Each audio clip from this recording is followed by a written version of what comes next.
Ace Frehley has a new album out, so we should probably talk about it. This new album is called 10,000 Volts. It was produced by Frehley and Steve Brown. Brown is a founding member and lead guitarist of the hair metal band Trickster, who you might know from their hit, Give It To Me Good. He and Ace met through some mutual contacts and started working together. The album has quickly become slightly controversial and a tad divisive due to the thinly veiled reality that Brown is a major driving force of the album.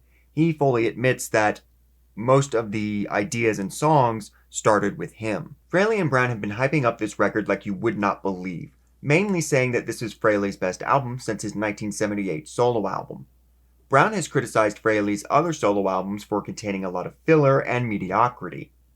His goal with this album was to make sure every single song was great. Brown has taken this a step further by saying he thinks this is the best Kiss-related album since the 1992 Kiss album, Revenge. In regards to personnel, the guitars are by Frehley and Brown. All lead vocals are Frehley with Brown on background vocals. Brown also plays bass on a decent chunk of the record, in addition to keyboards, percussion, and drums on the final track. DJ Farley and Joey Casada were brought on by Brown to play some bass and drums respectively, though Anton Fig does play drums on 3 tracks. And there are a few other people as well, here and there. Before we get into it, be sure to like and subscribe, and you can support the channel on Patreon. This opening track was written by Brown, David Julian, and Frehley. Julian messaged Brown on Instagram wanting to work together, and they started sharing some ideas. The goal of this song was to evoke certain Kiss songs such as Shock Me and Firehouse. The song has some really fun riffs. I like the guitars a lot. The pre-chorus is great, really catchy and infectious. And the chorus itself is an earworm that you're gonna struggle to get rid of. Fun song. Written by Brown and Frehley, this was the first thing Brown sent to Frehley. It's got a cool opening riff, and I love the layering of acoustic guitars. That's one of my favorite production tricks Frehley's used in the past. Other than that, this doesn't do much for me. Brown proudly admits wanting to lean into pop sensibilities and loving the Dynasty Unmasked era of Frehley, which I do too, but I don't know, this is kind of just boring in my opinion. This is written by Brown, Julian, and Frehley. It's got a cool riff, but other than that, I think this is kind of just a generic hair metal track. I can definitely tell that the guy from Trickster wrote some of this material.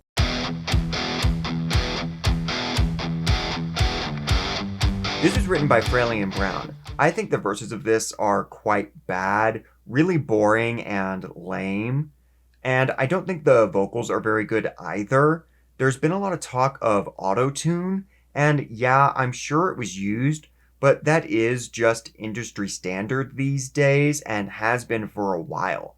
I just think this song could have benefited from having a different singer. You know, Todd Howarth was a big help in the 80s for these kind of poppier songs. However, I will say this chorus is super catchy. It will stay in your head for quite a long time after listening. Really solid hook. Written by Arthur Stead and Frehley, this is a demo from the Frehley's Comet days. It's one of my favorite demos of Frehley's. It's been on YouTube forever, and I've always wanted him to record it. It's such an infectious and sweet song. It really is a window into what a talented writer Frehley was at the time.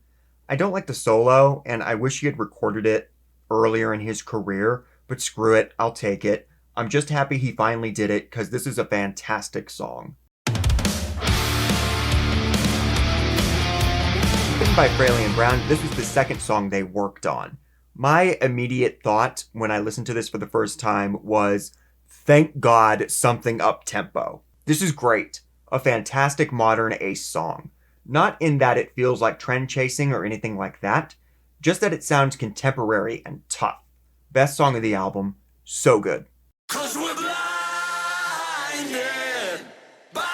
is written by Frehley and Brown. This song, along with Fightin' for Life, is a nice change of pace lyrically. The first few songs are all a variation of You Rock, Girl. This song is about the dangers of modern technology. I like having this other kind of subject matter. There's really only so much I can take of a 72-year-old talking about how much he likes women. These are really solid lyrics, and the chorus is really fun. This is written by Frehley and Brown. True to its title, this is cute. It's a really sweet and fun song. It has a really solid pre-chorus and chorus.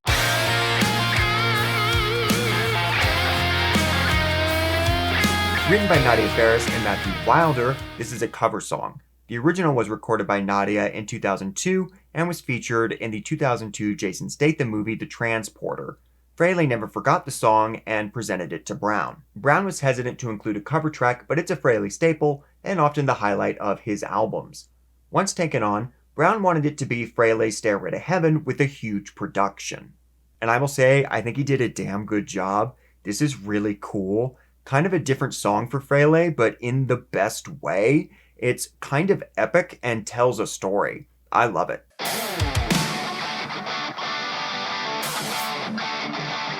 This is written by Frehley and Brown. It's got some fun riffs and a decent groove. The lyrics are interesting and kind of fun. At first, I assumed it was about if aliens existed or not, but then the second verse hit and I realized it's about God.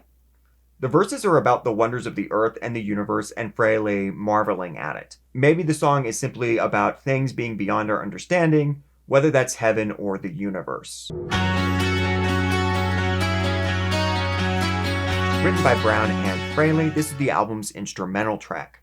As every Ace Frehley album must have a cover, it must also have an instrumental.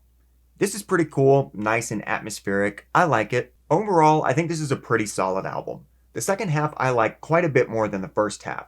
Those first few songs, while they have some catchy hooks, feel like Frehley's Comet rejects. One of them is literally that, even though I love Back Into My Arms. But that second half is so good. A decent amount of variety both lyrically and musically. More interesting and feels to me like Frehley going forward. But does it live up to the hype? Well, the problem with hyping something up to the level that they have here is that you create impossible standards, and you have no one but yourself to blame.